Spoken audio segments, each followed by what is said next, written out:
Bienvenidos al estudio bíblico del día de hoy. Dios los bendiga, gracias a quienes están acá, quienes vienen en camino y quienes están en sus casas. Así es que vamos a unirnos todos en oración y vamos a bendecir al Señor y a darle gracias por la porción que Él tiene para nosotros hoy. Amén.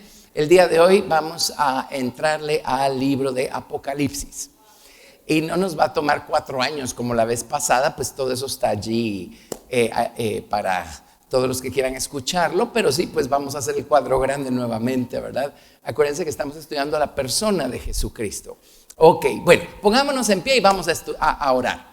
Padre, en el nombre de Jesús, te damos gracias por el privilegio que tenemos de llamarte Padre nuestro. Gracias por Jesucristo, nuestro Salvador, nuestro justificador, nuestra esperanza. Jesús, gracias, Señor, que nos has dado a conocer al Padre. Bendito, Señor, reconciliándonos con Él, Señor, justificándonos, perdonando nuestros pecados y siendo tú desde el día 1, Señor, nuestro justificador, nuestro reconciliador. Señor, te amamos. Gracias por tu obra en nuestras vidas. Gracias que nos has encaminado por medio de tu Espíritu Santo. Nos has abierto tu palabra, Señor, nos has bendecido con esta. Señor Dios, nos has mostrado el camino, Señor, y nos has ayudado a caminar. Gracias por enseñarnos a buscarte, no solo en tu palabra, sino en oración. Gracias por enseñarnos a edificar de esos dos lados de la balanza, del lado del Espíritu, del lado de la palabra, para que Cristo pueda ir creciendo en nosotros. Señor, no solo en teoría, sino por experiencia.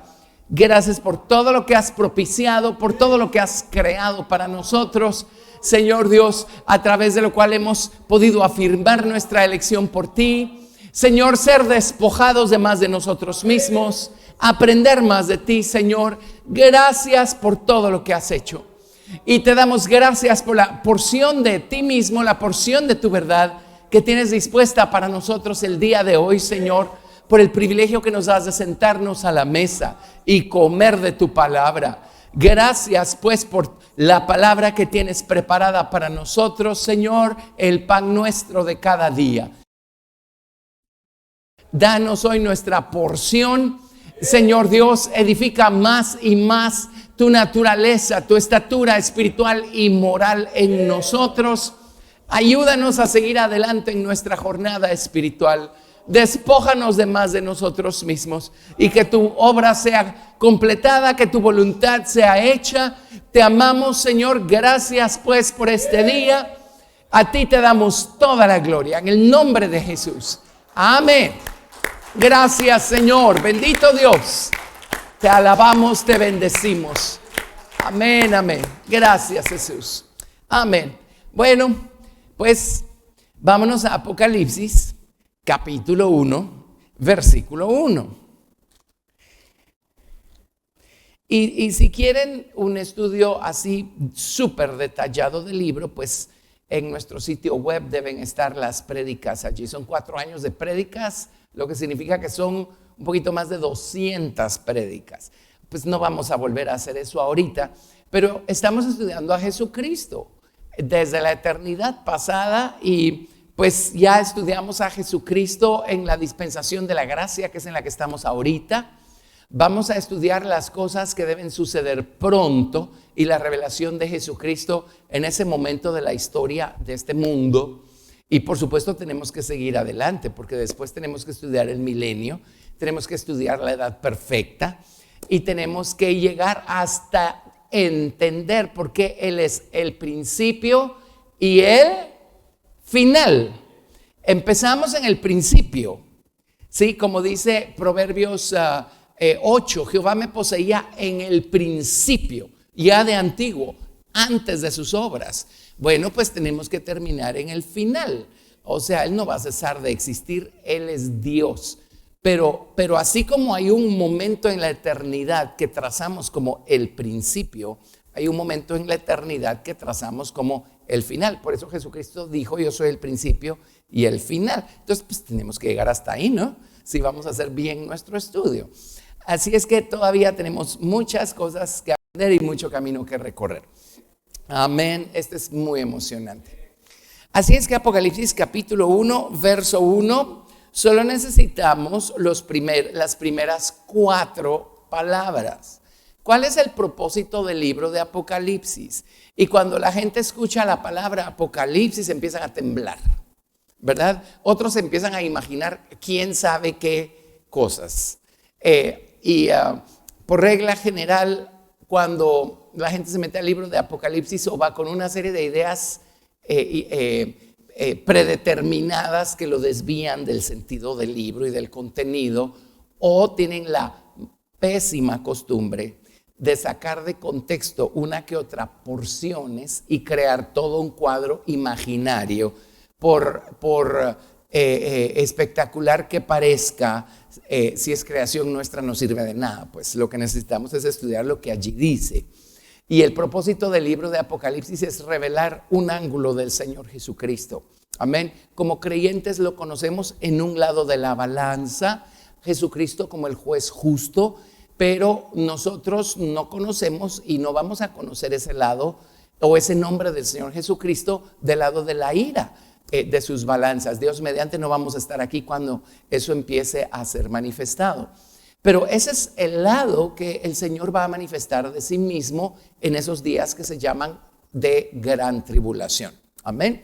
Y créanme que estamos ya a las puertas de que empiece la gran tribulación. La verdad, ya el hombre, pues, el Señor está esperando a que llene su copa o su cuota de iniquidad, pero ya no le falta mucho para llenar la copa, ¿verdad? Tremendo. Así es que, por el otro lado, como hijos de Dios, debemos seguir aprovechando el tiempo, debemos seguir corriendo, buscando despojarnos más de nosotros mismos y asirnos de más del Señor Jesucristo y dejar que esto se forme en nosotros, ¿sí? Muy bien, si amamos a Jesús, amamos estos mensajes de la venida de Cristo, ¿sí? Apenas podemos esperar encontrarnos con Él. Hay gente que la idea los hace temblar porque la verdad que no quieren encontrarse con el Señor, les da miedo. Bueno, si eso es así, solo vayamos a la fuente de bronce y al altar de bronce y lavémonos con las aguas de la palabra y pidámosle al Señor que con su sangre nos limpie y confesemos nuestras fallas, nuestras faltas, ¿sí? Y sigamos adelante. Pero bueno, el Apocalipsis es la revelación de Jesucristo. Hasta aquí el Señor Jesús, bueno, en nuestras vidas, pues del lado de la misericordia, se ha revelado como Jehová, fuerte, misericordioso, piadoso, tardo para la ira, grande en misericordia, grande en verdad, que guarda misericordia a millares, que perdona la iniquidad, perdona las rebeliones, perdona el pecado. Y juez justo también, del lado de la misericordia, así como un padre sabio que sabe cuándo necesita disciplinar a sus hijos en el proceso de formarlos y edificarlos. Eso es lo que hace el juez justo con nosotros, también cuando necesitamos ese lado de su nombre, ¿verdad? Pero no sin antes el Señor habernos dado una experiencia con su misericordia, su perdón, su gracia y todo lo demás. Amén. Pero bueno, el Señor ha buscado darse a conocer de ese lado a la humanidad. A la nación de Israel, Él sí se dio a conocer del lado de la ira. Bueno, a toda la humanidad se dio a conocer del lado de la ira con el diluvio de Noé, por ejemplo.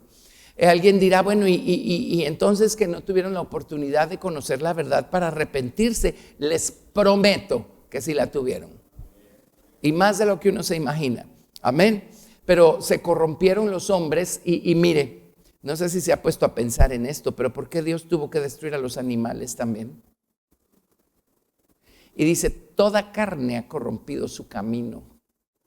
O sea, ¿qué hicieron los hombres para corromper a los animales? Y que Dios haya tenido que empezar otra vez, pues no como en Génesis 1:3, ¿verdad? Porque preservó pues 2 de cada especie de los animales inmundos, 7 de cada especie de los animales limpios, etcétera. Pero ¿a qué grado llegó el hombre? Y la cosa es que el Señor nos dijo que en los días previos a su venida van a ser como los días de Noé. Así es que pues Dios nos ayude, ¿verdad? Amén. Sí, pero allí manifestó su ira. Por supuesto, no sin antes buscar darse a conocer del otro lado, pero si el hombre no quiere conocer al Señor de un lado, pues lo va a conocer del otro, de todos modos lo va a conocer. Y esto no tiene nada que ver con la naturaleza, o más bien tiene todo que ver con la naturaleza amorosa, misericordiosa del Señor. Su amor no se ha ido a ningún lado. Amén. Como cuando los padres tienen que corregir a sus hijos y a veces con un poquito más de energía que otras. ¿Los dejaron de amar? Por supuesto que no. Entonces razonemos bien en lo que a Dios respecta, ¿verdad? Amén. Todo lo contrario. Bueno, Dios manifestó también sus justos juicios del lado de la ira con la nación de Israel. Y esto es una prueba de que al que más se le da, más se le exige. Y ellos tuvieron lo que tuvieron. Es la única nación que Dios conoció a ese nivel y con la que Dios entró en pacto. Y luego pues se alejaron de Dios. Primero las 10 tribus del norte. Dios manifestó su ira mandando a los asirios a dispersarlos y a destruirles todo. 140 años después, las 2 tribus del reino del sur, Judá y Benjamín. Dios manifestó su ira mandando a los caldeos y destruyéndoles la ciudad y el santuario. Después Dios les dio a su propio Hijo. Y si lo analizan, el mensaje del evangelio del reino, que es el mensaje que Jesús trajo, Jesús se lo predicó al pueblo judío. ¿Sí? Y después Jesús murió y resucitó, pero el mensaje del evangelio de salvación que llevaron los primeros apóstoles y discípulos, le fue predicado primero al pueblo judío. Amén. Y el pueblo judío no se quedó sin testimonio de quién era Jesucristo. ¿Se acuerdan? Lo hemos visto en los evangelios. Ellos aún tenían el testimonio del Urim y el Tumim. Y Caifás profetizó que era necesario que un hombre muriera por toda la nación y no que toda la nación muriera. Ellos fueron a consultar a Dios por medio del Urim y el Tumim de quién se trataba cuando vieron a Jesús. Y ellos sabían quién era Jesús. Sabían. Luego tenían todas las profecías escritas en su Tanakh. Así se llama la Biblia hebrea. Tenían todas las profecías acerca de Jesucristo, dónde iban a nacer, cuándo iban a nacer, en tiempos del Imperio Romano, etcétera. Tenían todas esas profecías. De hecho, cuando llegaron los magos de Oriente, llegaron a Jerusalén diciendo: ¿dónde está el rey de los judíos? Su estrella hemos visto en el Oriente. Y ellos fueron y consultaron, ¿verdad? Y sí leyeron claramente que el Mesías tenía que nacer en Belén. Entonces los mandaron a Belén. Ellos sabían.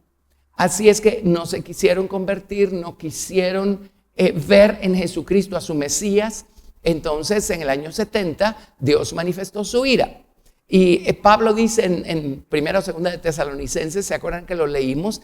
Que les como dice, les ha alcanzado ira hasta el extremo. Ahorita les digo exactamente. Dice: vino sobre ellos la ira hasta el extremo. 1 de Tesalonicenses 2, verso 16. Y esto es pues cuando los ejércitos romanos destruyeron la ciudad, destruyeron el santuario, ¿verdad? Y nuevamente ellos fueron dispersados. Así es que, bueno, ahora, a partir de allí para acá, el mundo ha tenido el testimonio de los discípulos de Jesucristo, los cristianos, los creyentes. Nosotros tenemos un papel muy importante, vitalmente importante, que jugar mientras estemos aquí abajo. No vivimos solo para nosotros mismos y solo para pensar en nosotros mismos. Por supuesto, también hay gente que en su afán de, entre comillas, servir al Señor, no cuida su vida espiritual, pero por ni donde pasó, eso tampoco, ¿sí? Pero si solo estamos dedicados a nosotros y a nuestro pequeño mundo, también estamos fallando gravemente, porque estamos aquí para hacer una lámpara encendida que alumbre en lugar oscuro. Estamos aquí para ser testigos de Cristo, estamos aquí para ser embajadores del reino de los cielos. Así es que en nuestra vida es muy importante, nuestro testimonio es muy importante, porque de esa manera estamos dando a conocer al Señor Jesucristo en nuestra generación. Amén. de David dice, sirvió a Dios en su generación. Yo quiero que eso se diga de mi persona. Esta es la generación, el momento en la historia en donde Dios me hizo aparecer. Bueno, pues que cuando Dios me haga desaparecer, alguien pueda decir, bueno, sirvió a Dios en su generación, ¿verdad? En su generación sirvió de algo, ¿ok? Así es que tenemos una responsabilidad tremenda. No solo, por supuesto, para con nosotros mismos, de crecer a la medida de la estatura de la plenitud de Cristo, sino con los demás también, para que conozcan al Señor. Es así como la gente va a conocer al Señor. Igual que ustedes y yo, conocemos al Señor porque alguien nos habló del Señor o nos llevaron a un lugar en donde nos hablaron del Señor. Entonces, Dios espera que eso sea parte de nuestro quehacer de todos los días como hijos suyos, como discípulos suyos. Así es que el mundo entero tiene el testimonio de Jesucristo. No hay tal cosa de que una tribu aborigen en una de las islas de Nueva Guinea no ha oído el mensaje de la salvación. No es cierto. Y dígame usted, mucho menos hoy con los medios de comunicación y las redes sociales. Así es que nadie va a poder pararse delante de Dios y decir, yo no supe, no tuve manera de saber, ¿sí? No hay manera de que no ocurra, que alguien no pueda saber si quiere saber. Amén. Entonces, adivinen qué. Así como la nación de Israel rechazó a Jesucristo en su oportunidad, hoy en día el mundo entero, que está lleno del mensaje de salvación, está rechazando a Jesucristo también. Y cada vez se están alejando más, se están endureciendo más. Así es que el Señor tarde o temprano va a decir, bueno, pues no me quisieron conocer del lado de la misericordia, me van a conocer del lado de la ira, ¿verdad? Amén. Y recuerden nuevamente, la ira de Dios no es odio, venganza y ese tipo de cosas. Por favor, estamos hablando de Dios, no de un ser humano.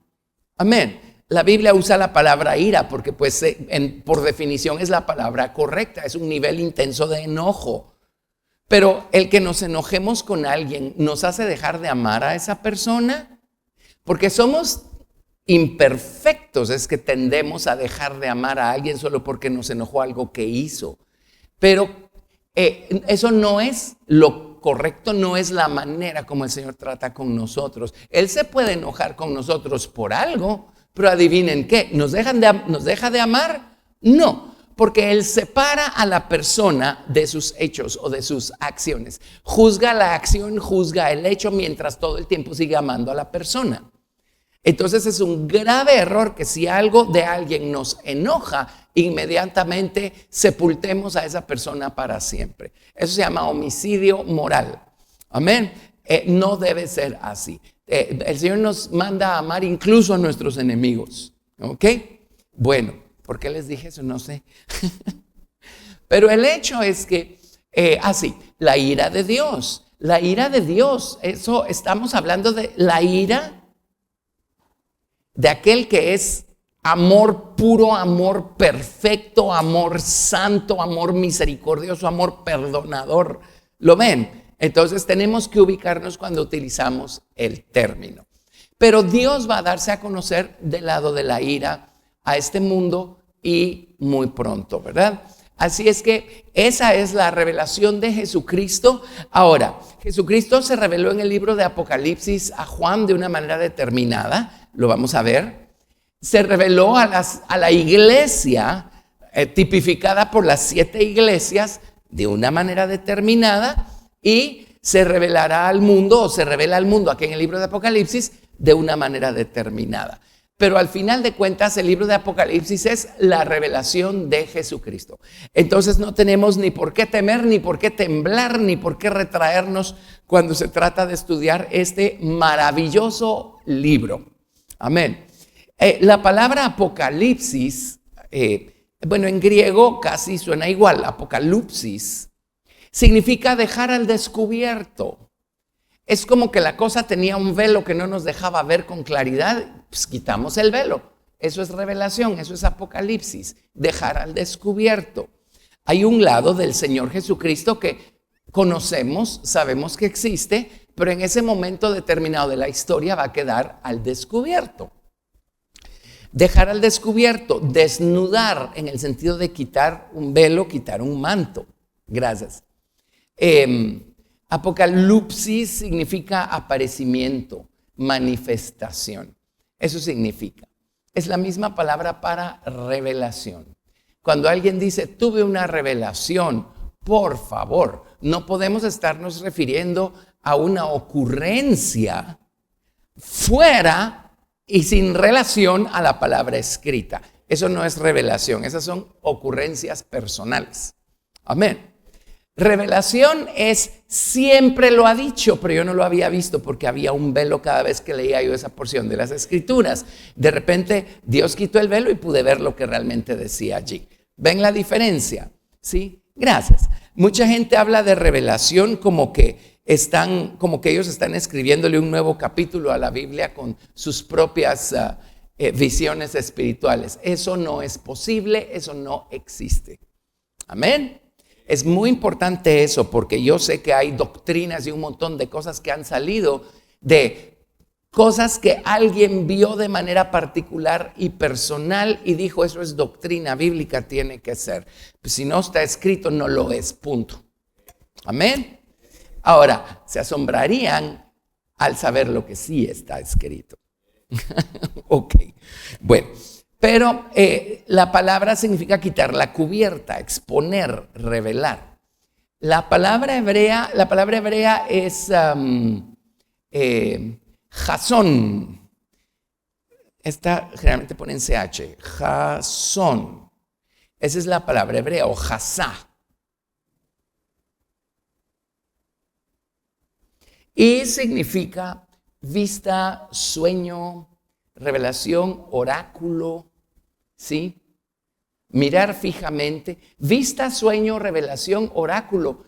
Eso es lo que tuvieron los escritores de la Biblia.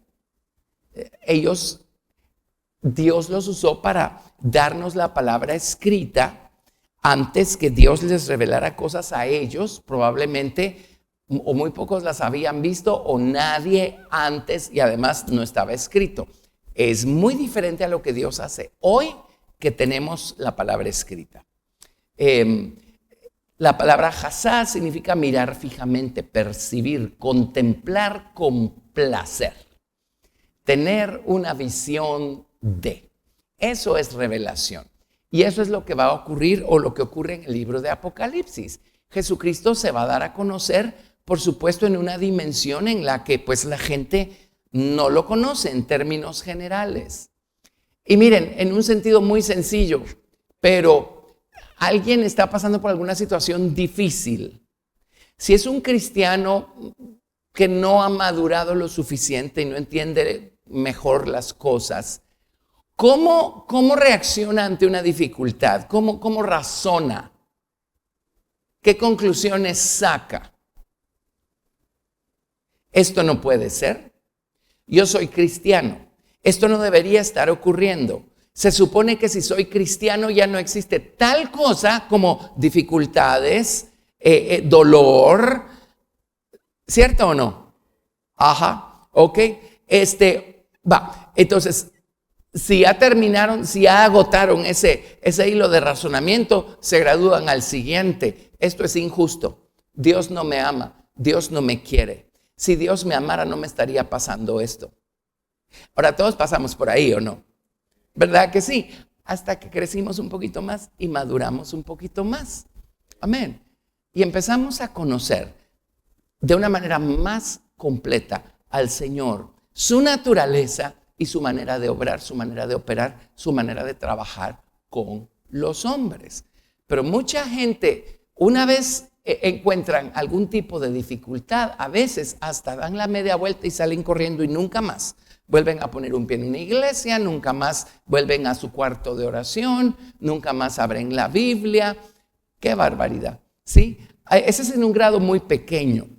Entonces, miren, ahora, el mundo que no conoce a Dios, pero ustedes háblenles que Dios es bueno, están felices, ¿no? Ajá, pero díganles que Dios juzga el pecado, a ver qué le dicen. A ver qué le dicen. Entonces, pues es un lado que el hombre no conoce de Dios, del amor intenso de Dios. Dios va a darse a conocer y va a dar a conocer ese lado. Entonces, elaboremos un poquito más. La revelación, Apocalipsis 1:1, la revelación de Jesucristo que Dios le dio para manifestar a sus siervos las cosas que deben suceder pronto. Y la declaró enviándola por medio de su ángel a su siervo Juan, que ha dado testimonio de la palabra de Dios y del testimonio de Jesucristo y de todas las cosas que ha visto. Y hay una bendición especial para los que estudian este libro. Bueno, los que estudian y retienen, ¿verdad? Bienaventurado el que lee y los que oyen las palabras de esta profecía y guardan las cosas en ella escritas, porque el tiempo está cerca. Si cuando Dios le dio a Juan esta revelación en el año 100 después de Cristo, el tiempo ya estaba cerca, Dios mío, quede en nosotros, pues, ¿verdad? Ok, entonces, el Señor se le reveló, pongamos aquí A. El Señor se le reveló a Juan de 4 maneras diferentes, y esto es lo que le da la estructura al libro. Este es un repaso porque es lo que vimos cuando hicimos Apocalipsis, ¿verdad? Pero primero, en Apocalipsis 1, del 12 al 18, Jesús se le revela como el Rey resucitado. En Apocalipsis 1, del 12 al 18 dice, por supuesto vamos a regresar a estas citas, ¿verdad? Pero dice, y me volví para ver la voz que hablaba conmigo, y vuelto vi 7 candeleros de oro, y en medio de los 7 candeleros a uno semejante al Hijo del Hombre, vestido de una ropa que llegaba hasta los pies y ceñido por el pecho con un cinto de oro. Su cabeza y sus cabellos eran blancos como blanca lana, como nieve, sus ojos como llama de fuego, y sus pies semejantes al bronce bruñido, refulgente como en un horno, y su voz como estruendo de muchas aguas. Tenía en su diestra 7 estrellas, y de su boca salía una espada aguda de 2 filos, y su rostro era como el sol cuando resplandece en su fuerza. Cuando le vi, caí como muerto a sus pies, y él puso su diestra sobre mí, diciéndome, no temas, yo soy el primero y el último, y el que vivo y estuve muerto, mas he aquí que vivo por los siglos de los siglos, amén. Y tengo las llaves de la muerte y del Hades. Juan tuvo una revelación de Jesucristo como el Rey resucitado. Ahora, entre paréntesis, ven el tabernáculo descrito aquí en esta descripción de Jesucristo. Dice, vi su pecho, estaba ceñido con un cinto de oro, y ahí está el altar de oro. Vi sus pies semejantes al bronce bruñido, refulgente como en un horno, ahí está el altar de bronce. Vi su diestra, habían 7 estrellas en su diestra, ahí está el candelero con las 7 lámparas. Amén. De su boca salía una espada aguda de 2 filos, y adentro del arca están las tablas de la ley. Y su rostro era como el sol cuando resplandece en toda su gloria, y sobre el propiciatorio era que se manifestaba la gloria de Dios. Amén. Tremendo. Así es que Juan vio al Rey resucitado. Es lo primero que vio Juan, lo primero con lo que tuvo una experiencia Juan en esta tremenda y maravillosa experiencia que tuvo allí en la isla de Patmos. Y bueno, aquí tienen pues. Y es el Rey resucitado el que lo comisionó. Y si quieren de una vez, en el verso 19 dice, escribe las cosas que has visto y las que son y las que han de ser después de estas. Y eso también establece la estructura del libro de Apocalipsis para que no nos perdamos. Lo primero que escribió Juan es las cosas que has visto. Eso abarca del capítulo 1 al capítulo 1. El capítulo 1.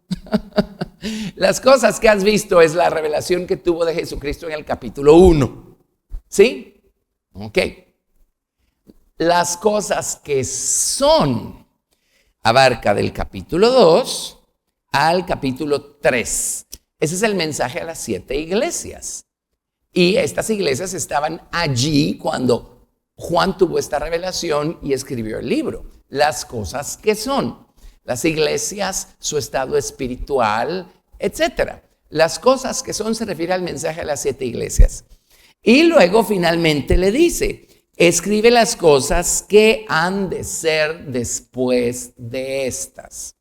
Eso empieza en el capítulo 4 hasta el final del libro. Si quieren leer el verso 1, Apocalipsis 4:1, dice, después de esto miré y he aquí una puerta abierta en el cielo.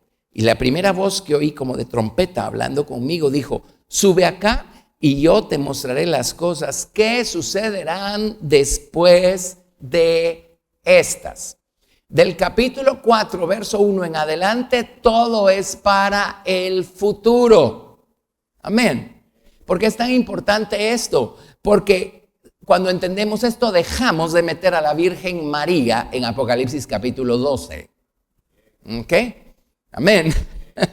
Ahí tienen lo que pasa cuando la gente saca del contexto una porción de las Escrituras y crea todo un edificio alrededor de algo que está sacado de contexto.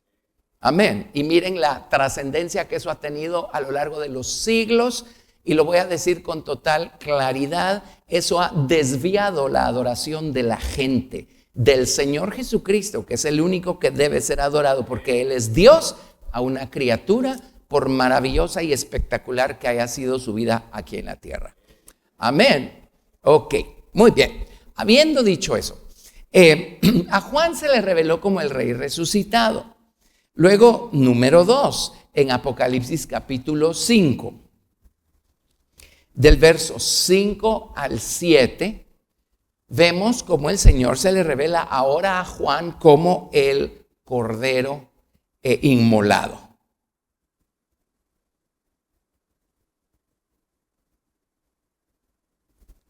Esta revelación de Jesucristo es la que nos da, como les digo, la estructura del libro. El Cordero inmolado. Dice, Apocalipsis 5:5. Y uno de los ancianos me dijo, no llores. He aquí que el león de la tribu de Judá, la raíz de David, ha vencido para abrir el libro y desatar sus 7 sellos. Y miré y vi que en medio del trono y de los 4 seres vivientes y en medio de los ancianos estaba en pie un cordero como inmolado que tenía 7 cuernos y 7 ojos, los cuales son los 7 espíritus de Dios enviados por toda la tierra. Y vino y tomó el libro de la mano derecha del que estaba sentado en el trono. Así es que hasta antes era la revelación del Rey resucitado, ¿verdad?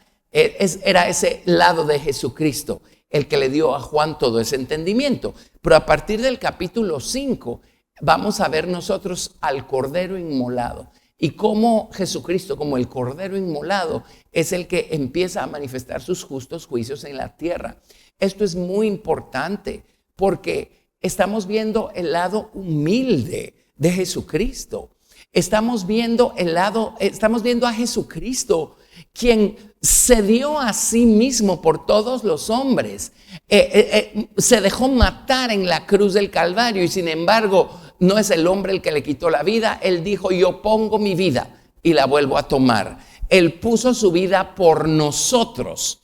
Ahora, si por 2000 años la humanidad ha estado rechazando y vilificando y blasfemando el regalo que Dios le dio a los hombres de salvación y vida eterna, ¿creen ustedes que el Señor no está justificado en tarde o temprano darle una tunda a los hombres? Por supuesto que sí. Y miren, no lo hace como el Rey resucitado, lo hace como el Cordero inmolado. O sea, encima de todo, el grado más grande que existe de humildad, de entrega sacrificial. Ese es el lado del Señor Jesucristo que va a manifestar los justos juicios sobre la tierra. En otras palabras, todavía con la esperanza de vuélvanse a mí, conviértanse. Pero cuando hayamos entrado en materia, van a ver que no se convirtieron, no se quisieron convertir, pero con nada. Amén. Así es que bueno, nadie va a poder decir que el Señor es injusto. Ok, el Cordero inmolado. La tercera revelación que el Señor le dio a Juan de sí mismo está en Apocalipsis 14. Del 14 al 16 está la descripción, y a partir de allí es este otro lado del Señor Jesucristo el que va a manifestar lo que sigue, que son las 7 copas de ira. El cordero inmolado es el que abre los 7 sellos. El cordero inmolado es el que hace sonar las 7 trompetas. Cuando el Señor empieza a juzgar y a destruir la tercera parte del sustento de los hombres y de las cosas que hay en la tierra, etcétera, ¿verdad? Pero a partir de Apocalipsis 14, del verso 14 al 16, cambia la escena y el Señor se le revela a Juan de la siguiente manera. Dice, mire, y aquí una nube blanca, y sobre la nube uno sentado, semejante al Hijo del Hombre, que tenía en la cabeza una corona de oro y en la mano una hoz aguda. Y del templo salió otro ángel clamando a gran voz al que estaba sentado sobre la nube: mete tu hoz y ciega, porque la hora de cegar ha llegado, pues la mies de la tierra está madura. Y el que estaba sentado sobre la nube metió su hoz en la tierra, y la tierra fue cegada. A esto le llamamos el Hijo del Hombre sobre una nube blanca, ¿sí? El Hijo del Hombre sobre una nube blanca.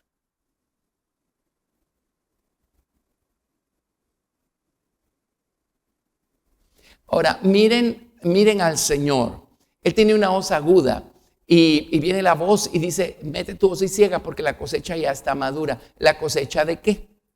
Y aquí es otra vez, yo he oído cómo sacan del contexto estas cosas.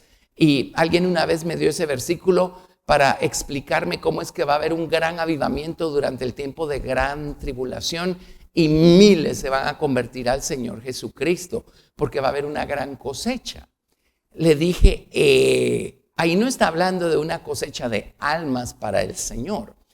Ahí está hablando de que el fruto de las obras, el fruto o la maldad de los hombres ya maduró, llegó a su límite. Y el Señor va a cosechar la maldad que han cometido los hombres. Y nuevamente, cuando regresemos allí, van a ver cómo el Señor esas uvas las pisó en el gran lagar de la ira del Dios Todopoderoso. No pueden ser almas, ¿verdad? ¿Sí? Y es con eso que llenan las 7 copas de ira y derraman de regreso ese mismo vino sobre los hombres. En otras palabras, vean al Señor como es de justo. El Señor va a juzgar a los hombres con las mismísimas cosas con las que los hombres pecaron en contra suya. Él recogió o cosechó la maldad, porque el Señor solo está esperando a que llegue a madurar la maldad de los hombres. Ya falta poquito, ya la gente está coloradita. Entonces, cuando la maldad esté ya madura, el Señor la cosecha y eso mismo derrama de regreso. Y les voy a dar unas citas interesantísimas en un momento, pero eso mismo es lo que derrama de regreso. No sin que antes, en Apocalipsis 15, nos encontremos con esta gente que está en pie sobre el mar de vidrio, cantando el cántico de Moisés y el cántico del Cordero y diciendo: grandes y maravillosas son tus obras, Señor Dios Todopoderoso. Miren, lo están bendiciendo, ¿sí? O sea, su belleza, su bondad, su amor, su misericordia, su sabiduría, su santidad, su rectitud, eso no se ha ido a ningún lado. Pero hay un momento en donde el hombre tiene que cosechar el fruto de sus siembras, ¿verdad? O de sus obras. Así es que están bendiciéndolo y diciendo: grandes y maravillosas son tus obras, Señor Dios Todopoderoso. Justos y verdaderos son tus caminos, Rey de los santos. Justos es balanceados. O sea, esta fue la maldad que el hombre cometió. El juicio que el Señor derrama sobre los hombres es en la misma proporción y de la misma naturaleza que la maldad cometida. ¿Dónde está la injusticia? Allí es un balance perfecto. Amén. Ok. Ese es el Hijo del Hombre sobre una nube blanca que tiene la hoz aguda y ciega, ¿verdad? Y bueno, allí vienen las 7 copas de ira. Y finalmente, el cuarto cuadro, la cuarta revelación que el Señor le dio a Juan de Jesucristo es Apocalipsis 19, del verso 11 al 16. Que es, lo voy a apuntar de una vez, el Rey de Reyes y Señor de Señores en su caballo blanco.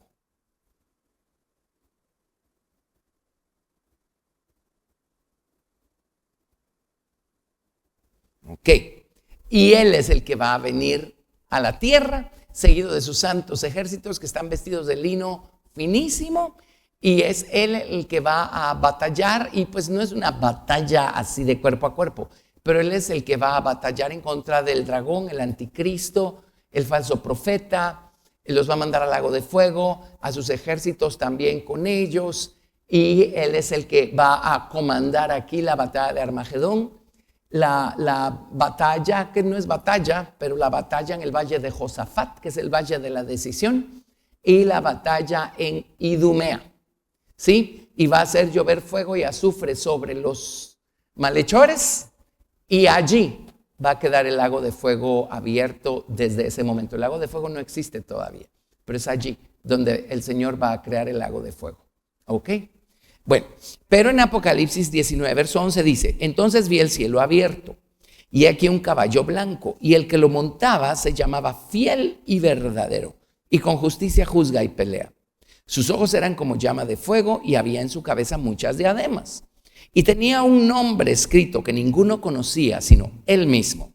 Estaba vestido de una ropa teñida en sangre, y su nombre es el Verbo de Dios. Y los ejércitos celestiales, vestidos de lino finísimo, blanco y limpio, le seguían en caballos blancos.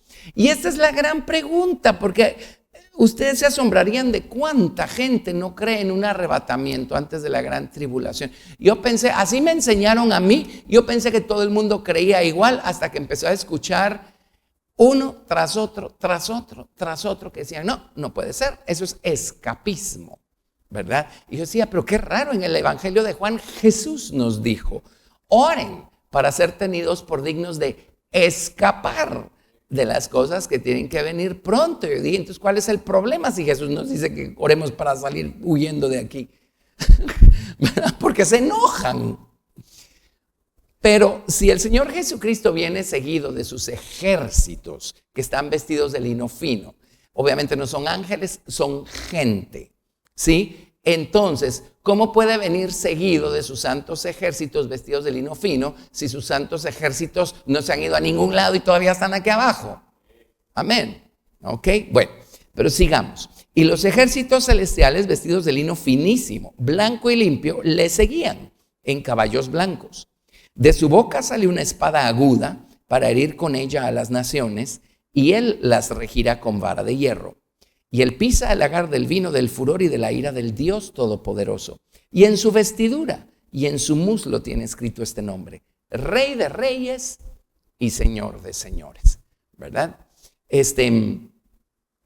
A ver, algo les iba a decir aquí. Sí, así es que esta es la revelación de Jesucristo que le fue dada a Juan.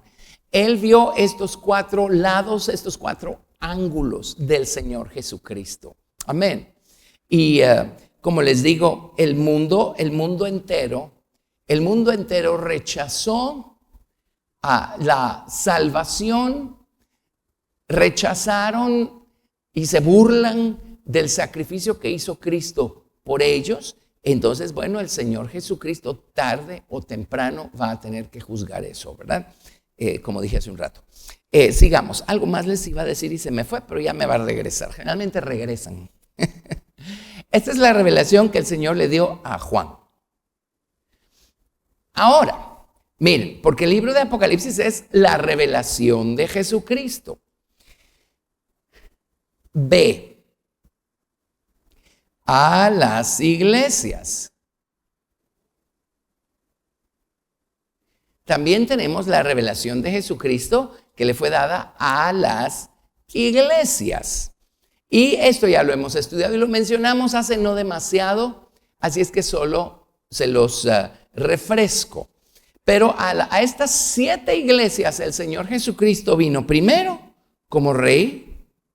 Por ejemplo, a la iglesia de Éfeso dice, el que tiene Apocalipsis 2, verso 1. El que tiene las 7 estrellas en su diestra, el que anda en medio de los 7 candeleros de oro. Y así el primero se presenta como rey a cada una de estas 7 iglesias. Pero luego el ministerio del rey da lugar al ministerio del sacerdote. Y como sacerdote viene el Señor Jesucristo y examina la ofrenda. Parte del trabajo de los sacerdotes era examinar si el animalito que estaban ofreciendo tenía o no tenía defecto, un defecto físico, alguna mancha, algún problema. Así es que el ministerio de Jesucristo como el sacerdote es examinar. ¿Se acuerdan que David le dice, examíname, oh Dios, y conoce mi corazón? Pruébame y conoce mis pensamientos. Mírase en mi camino de perversidad y guíame por el camino eterno. Así es que el sacerdote es el que viene y dice, yo conozco tus obras, etcétera, ¿verdad? Veo esto bien hecho y veo que aquí me estás fallando un poquito. Entonces, después que el sacerdote examina el estado de cada una de esas iglesias, el ministerio del sacerdote da paso al ministerio del profeta. Y el profeta básicamente le dice a cada una de esas 7 iglesias, si te enderezas, si te compones, si te arrepientes, si te vuelves, entonces esta va a ser tu recompensa. Pero si no te compones, entonces vas a terminar así. Ese es el profeta. ¿Lo ven? Y el Señor sigue ministrando a su iglesia hoy en día de esta mismísima manera. Él viene y se nos revela a sí mismo como el rey. Y eso es maravilloso, pero tarde o temprano Él tiene que venir como sacerdote y examinar el estado o la condición de nuestras vidas, ¿verdad? Él nos ha pedido presentar nuestros cuerpos como un sacrificio vivo, santo, agradable a Dios, que es nuestro culto racional. Bueno, pues se acuerdan que no podía llevar defectos, ¿verdad? Lo que se ponía en el altar. Entonces, por eso Él misericordiosamente viene y nos dice, oye, tienes que lidiar con eso, ¿verdad? Y luego pues viene el profeta naturalmente y pues por el Espíritu y por la palabra sabemos que si nos componemos nos espera un galardón, una recompensa, y si no nos componemos pues puede pasar una serie de cosas. La menos lamentable es que suframos pérdida cuando estemos delante del fuego consumidor y las llamas eternas y resulta que íbamos con gran pompa y circunstancia y todo eso era pura madera, heno y hojarasca, ¿verdad? Y cuando estamos delante del Señor, ¡puf!, se esfuma todo aquello y solo queda el fundamento de nuestras experiencias básicas, la salvación, el bautismo con el Espíritu Santo. Amén. Pero el profeta es el que nos ayuda, es el que nos habla un poquitito más fuerte y nos dice, oye, ¿sí? No pierdas tiempo y lidia con eso, lidia con aquello. Amén. Entonces, esta es la manera como el Señor se dio a conocer a las iglesias, por la forma como Él opera y por el mensaje a estas 7 iglesias, ¿sí?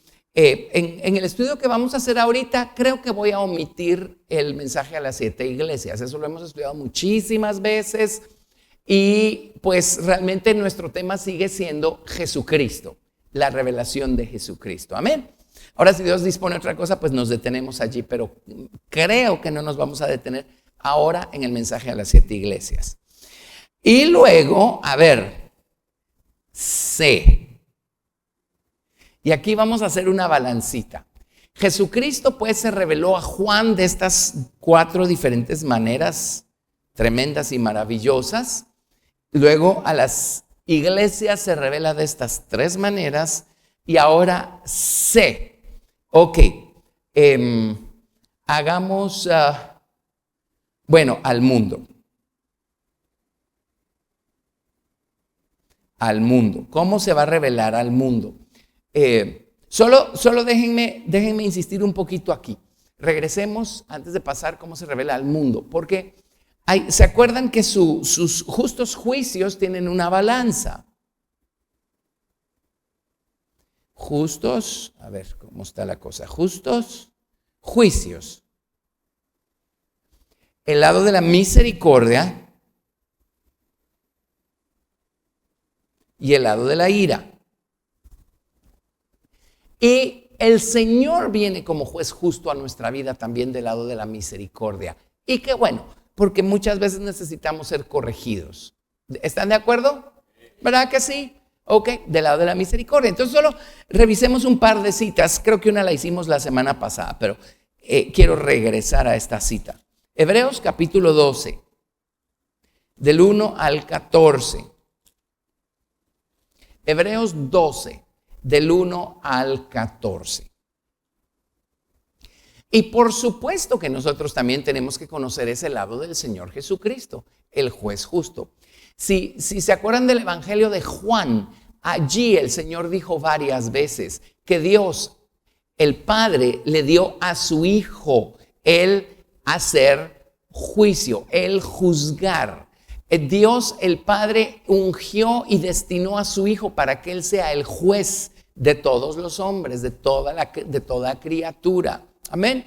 Y qué bueno, qué maravilla, porque el Señor Jesucristo se hizo hombre.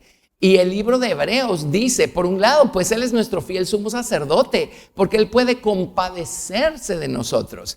Él puede compadecerse de nuestras debilidades. Y en otras traducciones dice que Él puede ser tocado con los sentimientos de nuestras debilidades y enfermedades. En otras palabras, Él sabe cómo se siente cuando se está pasando por esa situación, porque Él estuvo allí.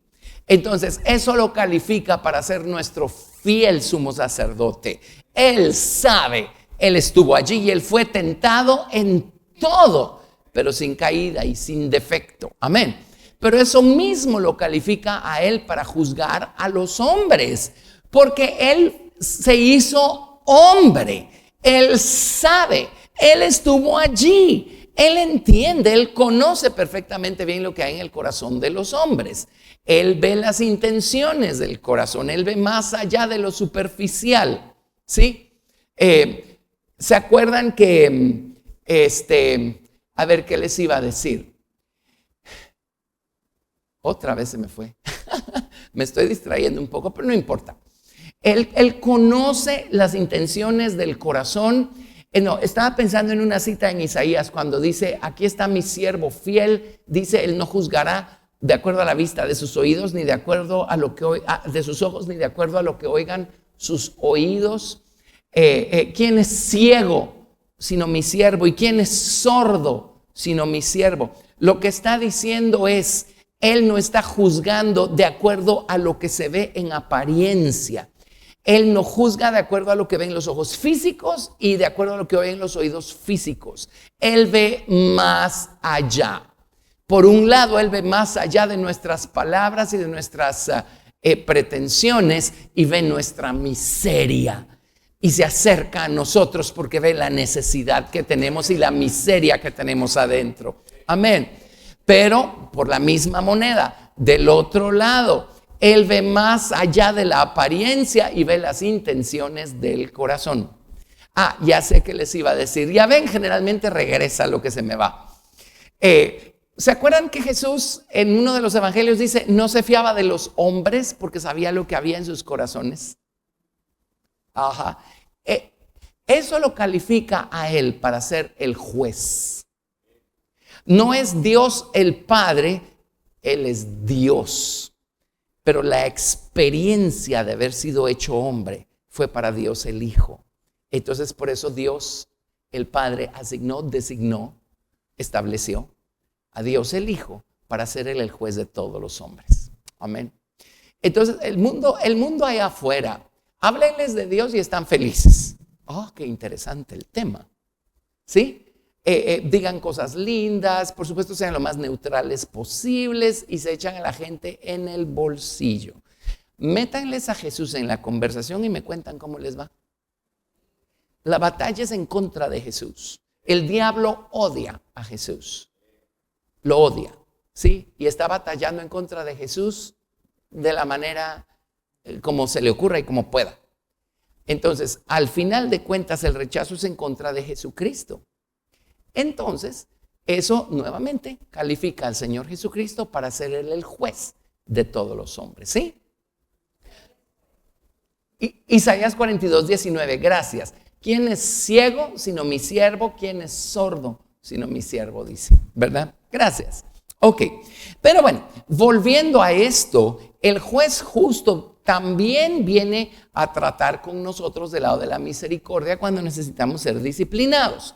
Y bueno, si quieren, hagamos un poco más corto esto, Hebreos 12, verso 5. Y habéis olvidado la exhortación que como a hijos se os dirige, diciendo, hijo mío, no menosprecies la disciplina del Señor, ni desmayes cuando eres reprendido por Él. Porque el Señor al que ama disciplina y azota a todo el que recibe por hijo. Si soportáis la disciplina, Dios os trata como a hijos. Porque ¿qué hijo es aquel a quien el Padre no disciplina? Pero si se os deja sin disciplina, de la cual todos han sido participantes, entonces sois bastardos y no hijos. Imagínense. Por otra parte, tuvimos a nuestros padres terrenales que nos disciplinaban y los venerábamos.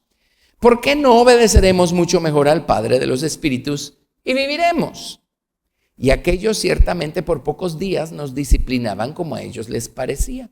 Pero para lo que nos es provechoso, para que participemos de su santidad. Es verdad que ninguna disciplina al presente parece ser causa de gozo, sino de tristeza, pero después da fruto apacible de justicia a los que en ella han sido ejercitados. Por lo cual, levantad las manos caídas y las rodillas paralizadas y haced sendas derechas para vuestros pies, para que lo cojo no se salga del camino, sino que sea sanado. Así es que no chille. Si el Señor lo está disciplinando, levante las manos y bendígalo y siga caminando y dele gloria al Señor por su gran misericordia y por su gran amor. Él está probándose a sí mismo como el Padre Celestial que Él es para nosotros. Amén. Y luego otra cita también. Son citas que no quiero que olvidemos, pero nunca. Salmo 119, verso 65. David conocía esto. Miren lo que dice, Salmo 119, 65. Pues asumiendo que David escribió el Salmo 119, que yo en lo personal creo que sí fue así. Salmo 119, 65. Dice, bien has hecho con tu siervo, oh Jehová, conforme a tu palabra. Enséñame buen sentido y sabiduría, porque tus mandamientos he creído. Antes que fuera yo humillado, descarriado andaba. Mas ahora guardo tu palabra. Siempre va a haber una razón para la disciplina, aunque no la veamos, aunque no la entendamos. Bueno eres tú y bienhechor, enséñame tus estatutos. Contra mí forjaron mentira los soberbios, mas yo guardaré de todo corazón tus mandamientos. Se engrosó el corazón de ellos como sebo, mas yo en tu ley me he regocijado. Bueno me es haber sido humillado para que aprenda tus estatutos. Mejor me es la ley de tu boca que millares de oro y plata. Tus manos me hicieron y me formaron. Hazme entender y aprenderé tus mandamientos. Los que te temen me verán y se alegrarán, porque en tu palabra he esperado. Conozco, Jehová, que tus juicios son justos y que conforme a tu fidelidad me afligiste. Sea ahora tu misericordia para consolarme, conforme a lo que has dicho a tu siervo. Vengan a mí tus misericordias para que viva, porque tu ley es mi delicia. Sean avergonzados los soberbios, porque sin causa me han calumniado. Pero yo meditaré en tus mandamientos. Vuélvanse a mí los que te temen y conocen tus testimonios. Sea mi corazón íntegro en tus estatutos, para que no sea yo avergonzado. Ven al juez justo trabajando del lado de la misericordia con nosotros. Qué bueno es Dios. Qué bueno es el Señor. Y como dicen Hebreos, pues un poco de disciplina al momento no produce gozo, pero después da fruto apacible de justicia a los que en ella han sido ejercitados. Amén. Bueno, eso es del lado de la misericordia. De eso sabemos hoy. Pero Cuando sea la gran tribulación, ¿cómo se va a revelar el Señor al mundo? Como juez justo del lado de la ira. Sus justos juicios tienen estos dos lados. Juez justo del lado de la ira. Hagamos de caso, aquí está el arca y aquí está el propiciatorio. Disculpen. Y aquí vamos a dibujar solo el arca. Ahora, ¿qué hay adentro del arca? Las tablas rotas de la ley, ¿sí? ¿Y quién no sigue rompiendo la ley moral de Dios a cada rato? Queriendo o sin querer, o con querer queriendo o sin querer queriendo, ¿verdad? Porque no somos perfectos. ¿Qué más hay ahí? La urna con maná, dando testimonio de la manera como Dios quiere y puede sustentarnos en cualquier momento de la vida. Pero de repente tenemos fastidio de ese pan tan liviano, ¿verdad? Y ya estamos hasta aquí del maná. Quisiéramos comer pepinos y ajos y melones en Egipto.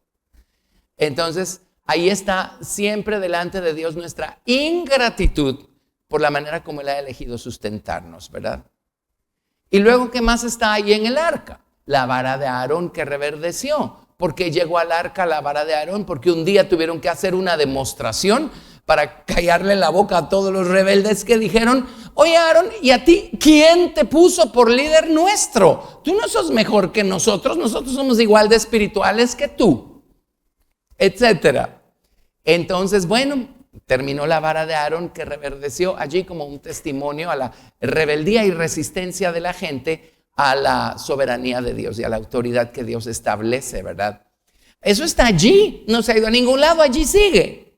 Pero ¿saben qué hace? Que sus justos... esto, miren, me dejaron sin color rojo, ¿no les importa? No fue culpa mía, actualicé el aparato y de repente se fueron los colores. Pero ¿qué hace que el Señor siga siendo, venga a nosotros y nos siga corrigiendo, pero con misericordia? Porque hay un propiciatorio, hay sangre de misericordia entre sus justos juicios y nosotros.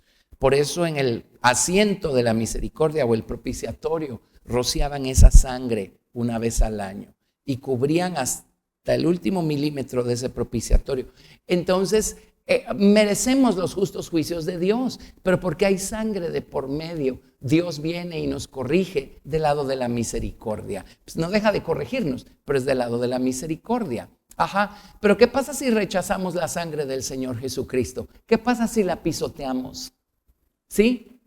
Ya el libro de Hebreos dice: ya no queda más lugar para otro sacrificio. Él no va a ser crucificado una segunda vez. ¿Qué pasa si no hay sangre de por medio? La ley rota sigue allí. El testimonio de nuestra rebeldía a la autoridad, a la soberanía de Dios sigue allí.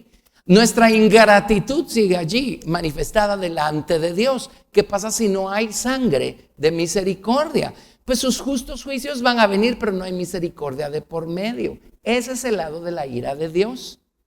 ¿Y qué son sus justos juicios? Es simplemente dejar que el hombre coseche el fruto de lo que sembró, sin que el amor misericordioso de Dios se interponga. Eso es todo el asunto. ¿Hay alguna injusticia en ello? De ninguna manera. De ninguna manera. Entonces miren estas citas, qué tremendo. Hay una expresión, aparece 3 veces en el libro de Ezequiel. Dice: para hacer volver los caminos del hombre sobre su cabeza. O sea, no es que mi castigo fue de este tamaño, mi iniquidad fue de este tamaño o mi transgresión y de repente el castigo es de este tamaño. No. Si este es el tamaño de mi transgresión, ese es el tamaño de la piedra que me va a caer en la cabeza. Si este es el tamaño de mi transgresión, ese es el tamaño de la piedra que me va a caer en la cabeza. Amén. ¿Por qué no ocurre eso hoy con nosotros? Porque hay sangre de por medio. Amamos al Señor, confiamos en su misericordia, entendemos su misericordia, entendemos su sangre y echamos mano de su sangre todo el tiempo por fe. Amén. Pero si no hay sangre de por medio, simplemente el hombre cosecha el fruto de sus malas obras. Entonces miren, me los llevo rápido. Ezequiel 11, 21.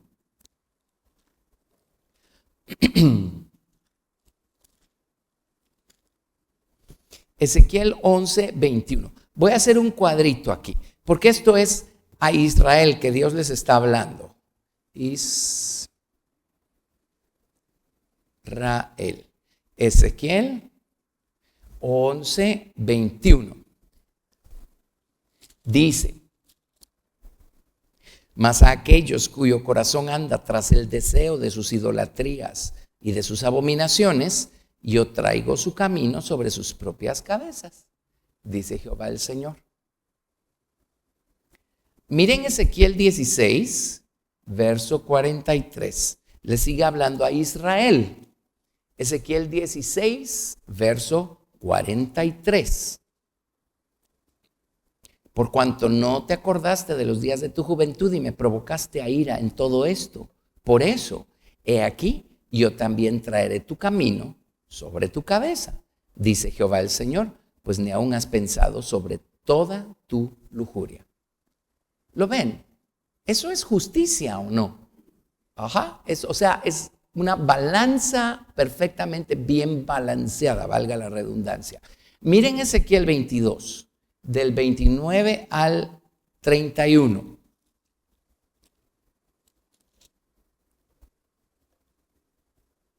El pueblo de la tierra usaba de opresión y cometía robo. Y está hablando a Israel. Al afligido y menesteroso hacía violencia y al extranjero oprimía sin derecho. Y busqué entre ellos hombre que hiciese vallado y que se pusiese en la brecha delante de mí a favor de la tierra para que yo no la destruyese. Y no lo hallé. Por tanto, derramé sobre ellos mi ira. Con el ardor de mi ira los consumí y hice volver el camino de ellos sobre su propia cabeza, dice Jehová el Señor. O sea, simplemente no hubo sangre de misericordia de por medio. Y no porque Dios eligiera quitarla. No, es porque el pueblo de Israel eligió salirse. ¿Lo ven? Bueno, ahora eso es ahí está hablando de Israel. Ahora miren lo que le va a decir a Tiro y Sidón, ciudades paganas, gentiles. Joel capítulo 3, versos del 4 al 7.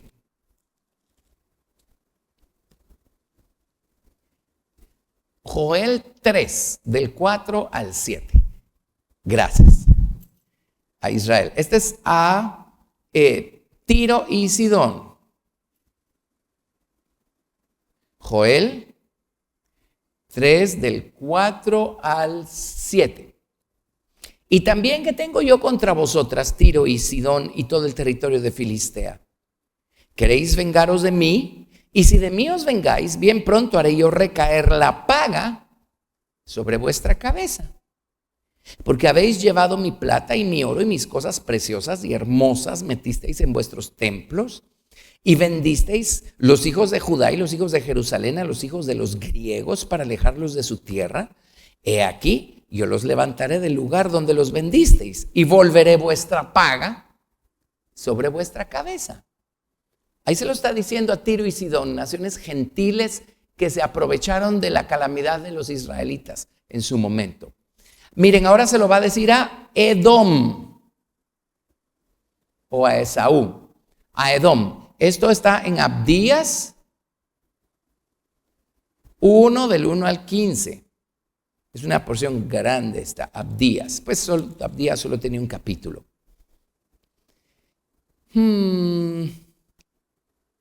A ver, esta es la última cita. ¿Les importa si se las leo todas? Ok, Abdías 1 del 1 al 15. Dice, visión de Abdías. Jehová el Señor ha dicho así en cuanto a Edom. Y por cierto es allí en Edom, en Idumea. Es allí donde Dios va a crear el lago de fuego. Hemos oído el pregón de Jehová y mensajero ha sido enviado a las naciones. Levantaos y levantémonos contra este pueblo en batalla. He aquí pequeño te he hecho entre las naciones. Estás abatido en gran manera. La soberbia de tu corazón te ha engañado, tú que moras en las hendiduras de las peñas, en tu altísima morada, que dices en tu corazón, ¿quién me derribará a tierra? En otras palabras, estaban llenos de orgullo. Si te remontares como águila y aunque entre las estrellas pusieres tu nido, de ahí te derribaré, dice Jehová. Si ladrones vinieran a ti o robadores de noche, ¿cómo has sido destruido? ¿No hurtarían lo que les bastase? Si entraran a ti vendimiadores, ¿no dejarían algún rebusco? ¿Cómo fueron escudriñadas las cosas de Esaú? Sus tesoros escondidos fueron buscados. Todos tus aliados te han engañado, hasta los confines te hicieron llegar. Los que estaban en paz contigo prevalecieron contra ti. Los que comían tu pan pusieron lazo debajo de ti. No hay en ello entendimiento. No haré que perezcan en aquel día, dice Jehová, los sabios de Edom y la prudencia del monte de Esaú.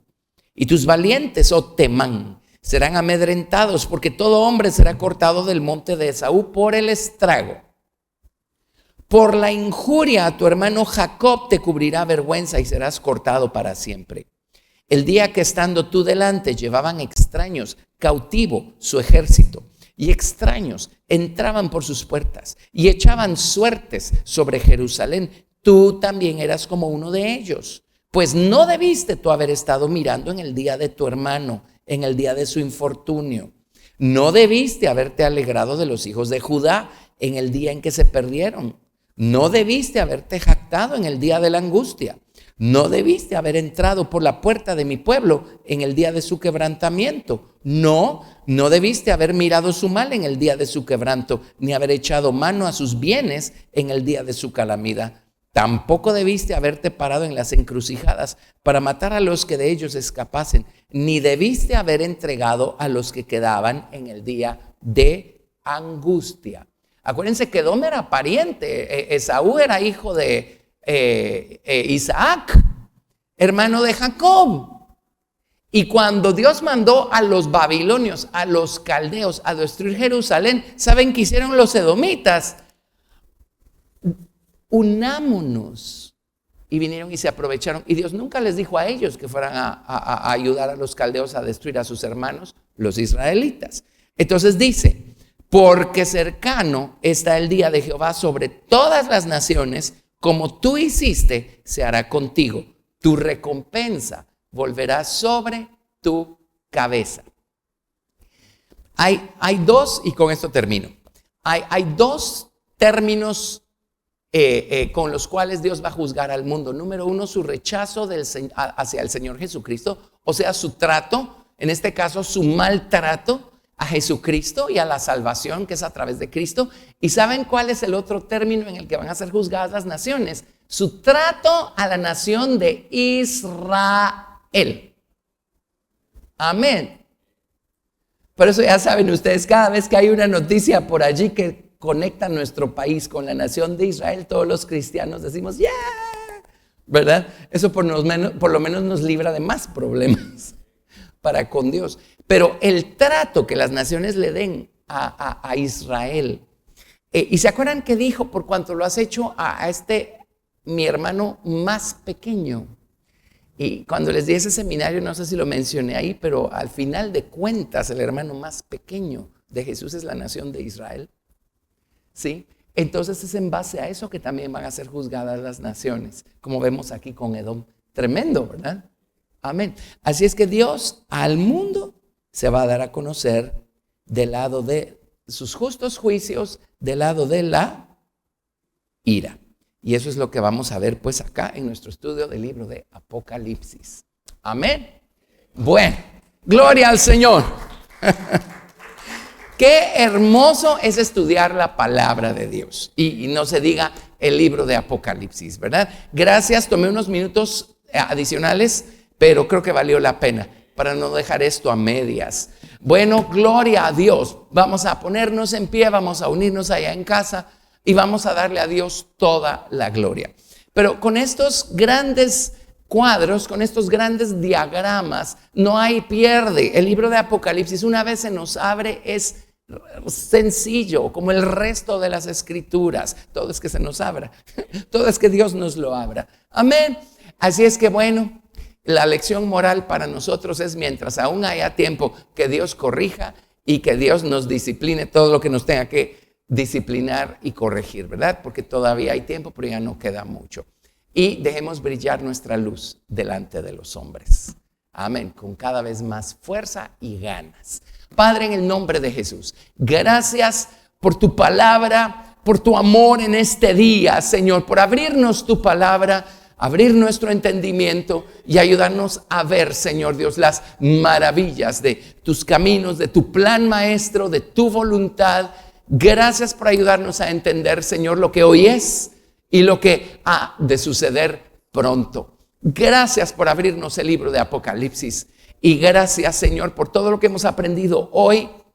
Ayúdanos a mantener todo esto presente en nuestra conciencia y ayúdanos a vivir, Señor, una vida agradable a ti. Corrígenos, corrige lo que tengas que corregir en nuestras vidas. Límpianos con tu preciosa sangre, Señor. Disciplínanos, Señor Dios, para que participemos de tu santidad y para que tu disciplina dé fruto apacible de justicia en nuestras vidas. Y sigue trabajando en nosotros hasta perfeccionar tu obra. Y ayúdanos, Señor Dios Santo, a ser fieles embajadores tuyos, fieles testigos tuyos en esta tierra.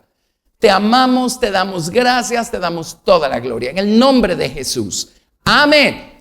Gracias, Señor. Bendito Dios, te damos toda la gloria. En el nombre de Jesús. Gracias, Señor. Amén. Dios los bendiga y hasta la vista.